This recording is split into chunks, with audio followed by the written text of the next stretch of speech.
మేము ఎక్కడికి వచ్చామో తెలవాలంటే నా ఛానల్లో ఉన్న రాజుగారి గది పార్ట్ 1 పార్ట్ 2 చూడండి. మేము ఎక్కడికి వచ్చామో తెలుస్తుంది. మేము రాజుగారి గదిలోని రాణిగారి గాజు కోసం అయితే వచ్చాము. ఈ కోట గురించి విన్న తర్వాత మాకు చాలా ఆశ్చర్యమైంది. ఎందుకంటే ఆ రాణిగారి గాజు చాలా కోట్లలో విలువైనది.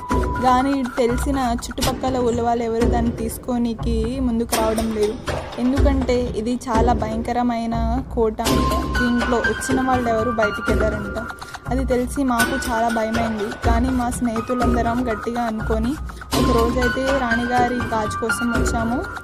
కానీ ఎంత వెతికినా మాకు గాజు అయితే దొరకడం లేదు. మా సెకండ్ పార్ట్లో మీరు చూసినట్లయితే మేము ఎంత కష్టపడ్డామో మీకు తెలుస్తుంది. చివరికి మాకు ఒక మూలలో ఆ గాజు దొరికింది. మాకు ఆ గాజు దొరికిన తర్వాత కూడా చాలా భయంకరంగా అనిపించింది. ఆ గాజు తీసుకొని మేము ఎప్పుడు బయటకు వద్దామో అనుకున్నాం. ఆ గాజు తీసుకొని ఫాస్ట్గా బయటకు వచ్చేస్తాం.